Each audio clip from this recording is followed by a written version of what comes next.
Mike McCool here in the Royal Examiner studio, and with me today is Patrick Pennefather. He is running for Fork District Board of Supervisors. That's correct. That's a lot of work, Patrick. It is. So why would you want to do this? Well, the biggest thing is just for my family, for my kids. That's the number one reason behind most things. I mean, everything that I really do is just for my wife, my 3 kids, Augusta, Marty, and B. So ultimately, I just want them to have the blessings that Warren County has to offer that I've been so fortunate to have myself, and just preserving the county the way we know it, the way we love it. That's the biggest thing to me.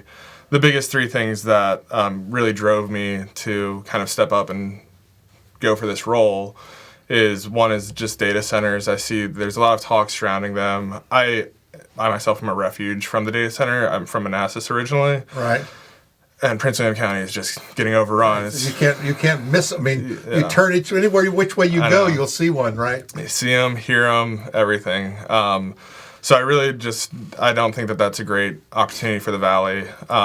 Number 2 is property tax assessments. I know a lot of folks are pretty upset with what we were given from the consultant down in Richmond. Right. A lot of folks are pretty shaken up about that. My house jumped about $70,000 in value, and I know for a fact it's not worth that much. Right. And then Well, you wouldn't pay that much for it. I wouldn't pay that much for it. I don't know if I'd pay how much I paid for it originally these days after peeling it back the layers and seeing what's actually wrong with it. Sure. But that's a story for another time. And then the third thing is just financial oversight. Obviously, in the recent past, the county's been really struggling. Even moving forward, it's still affecting us with where's the money going. There's been a lot of dishonesty. So trying to bring transparency to the system so that taxpayers know that, obviously taxes are, 2 things in life that are guaranteed are taxes and death. Right. So they're going to get paid, but at least having the peace of mind that it's actually being reinvested in a ethical way back to the community, not funding something that really has nothing to do with us as the taxpayer. There's a lot of talk on the national news with Doge about fraud and waste and things that are going on. I think you could dig that down almost into any organization and find that. Absolutely. But we don't like it when our tax dollars are spent incorrect, or what we feel is incorrect anyway. Right. Absolutely. Somebody said, "Well, it must have been good they did it," but I always say, "Who are they?" Right. Right. Yeah, and there's a certain amount of trust that we put into our government leaders, but they need to be able to answer for that. I mean, we trust them,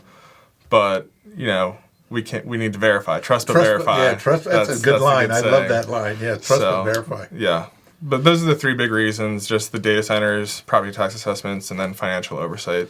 Have you got drug into the library issue yet? I have. Yeah. I mean, to be totally upfront, I was part of it. I went and I spoke at several of the meetings myself, so I know that that's out there, and I stand behind what I said. I'm firm in my beliefs. The biggest thing was obviously the books were an issue. The books were then moved, but then once the microscope was kind of put onto the library, it seemed that there was this whole other thing behind the scenes. But really, obviously, there's a lot of stuff going on there, and the biggest thing for me is I want to look forward. I want to get past the EDA stuff. I want to get past the library stuff, and I want to move forward because this county has so much to offer. Right.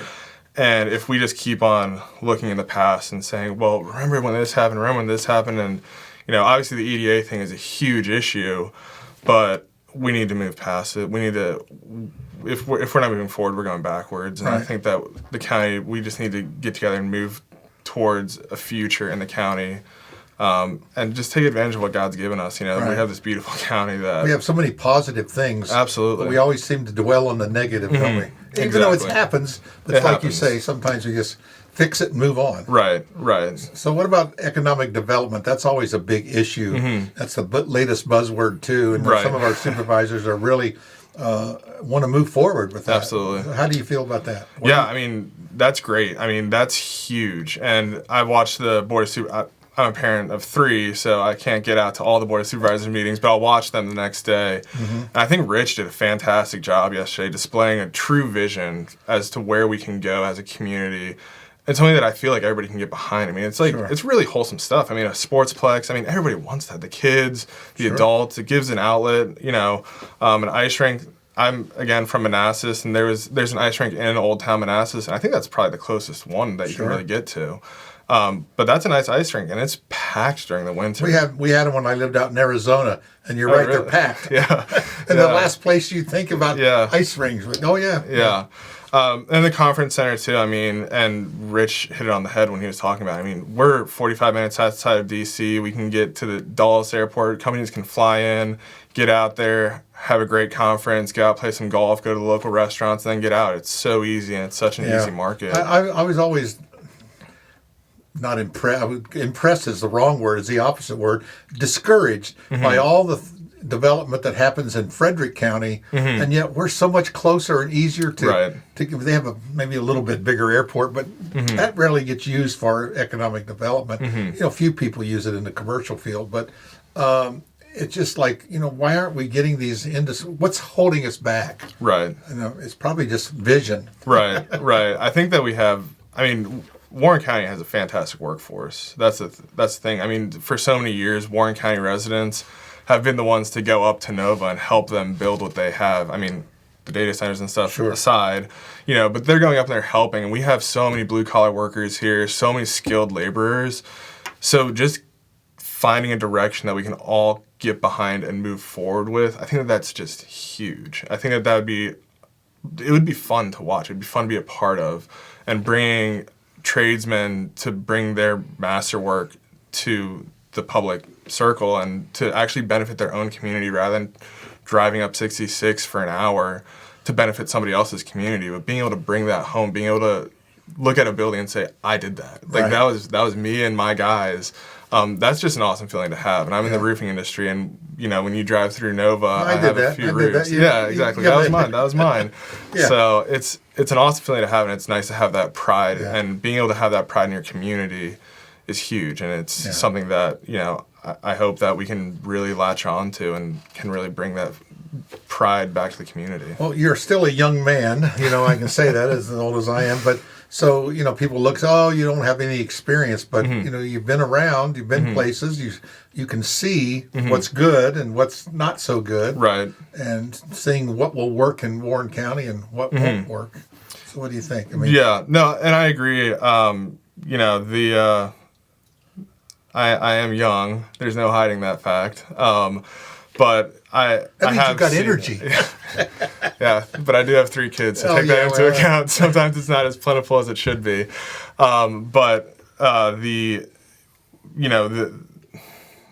Just because you're older doesn't necessarily mean you're any wiser. Exactly. And it's kind of funny because I know that's kind of been thrown around. Well, he's so young.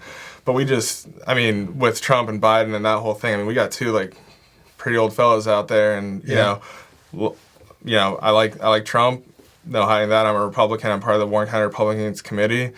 But getting fresh faces is never a bad thing. No. Getting new ideas, because if you're moving forward with the same people from the same generation doing the same stuff over and over, you know, you're not getting any fresh ideas. You're not getting that. Yeah. Also, just the attraction of the younger community, because if they just leave it up and say, oh, like, not to call you guys the old folks, but well, you know, mom and dad are taking care of us. I always say somebody's got to be paying my Social Security. You know? Right. That's like that. But you know, who was it? Yogi Bear that said, you know, you can learn a lot just by looking around, and I think that's true. You know, sometimes people just get so caught up in the area, the space they're at, that when you do go somewhere, vacation or just to commute or wherever it is, and just looking around and kind of visualizing, how would that work here? How can we do that? Oh, I really like the construction of that. I like the look of that, you know, and come up with new ideas. I'm looking all the time for marketing ideas and packaging and, you know, different things. And I'm thinking, oh, that would go, I like that sign. I like the way it was designed, you know? Right. So, you know, you just look around. It's right in front of you. You know? Yeah, no, absolutely. And then I know that the other, obviously a big aspect of the Board of Supervisors' role is the management of funds. And again, like the transparency is huge to me. And a lot of people have said, you know, what's your experience with $1 million contracts, things like that. And it's actually funny because I'm a roofer, but I work on the commercial roofing side. Right. So my level of competence with actually $1 million contracts is actually pretty high. So I've bid out, I've managed jobs that are, anywhere from $2 to $8 million. Yeah. And that's just kind of an everyday thing. You're not afraid of it. Yeah. Right. No. When I first started, the numbers were really intimidating, and going through them with a fine-tooth comb and saying, am I about to bankrupt the company? Exactly. Well, and that's important. You have to realize that this is not your money. Right. Oh, absolutely. And so to be extra careful with it. And, absolutely. And the opposite of that is, not my money, don't care. Right. So I think we got to be a little more cautious with other people's money. Yeah, absolutely. And being able to justify every expense. And that's something that, in the estimating role that I've done, I'm not the only one there. So if we all get together for a bid review and we all sit down at the table, people are all looking at my paper, my budget. Sure. And they're going through with fine-tooth comb. And I need to be able to explain every single line item on that. Yeah. And you and I are the exact same way when it comes to taxes. We're expected to share what we're getting, what we're putting out. Sometimes it's like bank statements, things like that.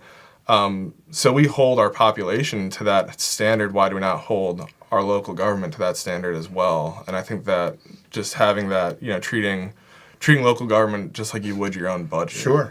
Understanding what's coming in, what's going out, why is it going out, where is it going out, things like that, and just peeling it back bit by bit, and making sure that we're actually being responsible with what we're being given. Yeah.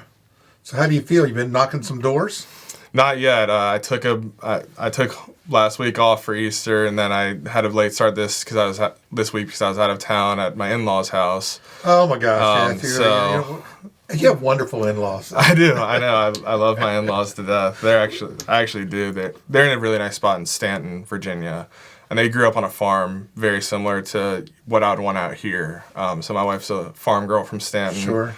And it's beautiful out there. I mean, nice. Well, it's hard to knock doors in the Fork District. They're so far apart. You've got the half-mile driveways. You got to try. Who's this guy coming up here? But it's important to get out. You got quite a long. You still got several months before things really start cooking. And I'm sure when you see Patrick out and about in the Fork District, stop him because he'll answer your questions. Yeah, absolutely. And I'm happy to talk to anybody. My website is up. It's patforfork.com. It has a little link down there if you want to contact me. It's through email.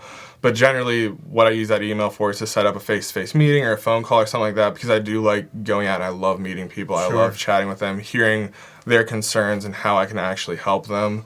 And that's one of the cool things about this position, this opportunity to be able to step up and be a leader in the community is you play a very real role in other people's lives, helping them to, if they have an issue, helping address that issue. If they have even just a need, helping them with those needs. And that's what it's all about, is government is here to serve the population. It's not the other way around. And I think that, especially nowadays, that's kind of lost on a lot of people. But I want to make sure that I am a good steward of my constituents and making sure that I can take care of them and earn their support. Well, we hope you come back. It's still early. Mm-hmm. Early voting, be here before you know it. I know. We have a voting season now, But we'll get you back a couple more times. You get your feet wet out in the community and kind of see the issues. But it's good you have, you know what you want to do, and you know what you stand for. Mm-hmm. And don't think about young people. Think about back, when our country was started. Mm-hmm. All those, what we call our founding fathers, were your age.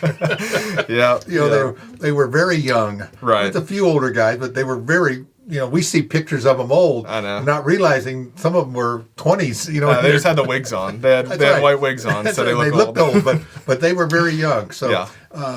That's okay. I think it's all about the passion and the desire to do it. And, of course, your wife is supporting you for this? Absolutely. Well, that's an important thing right there. That was the first person I went to. Is it okay if I do it?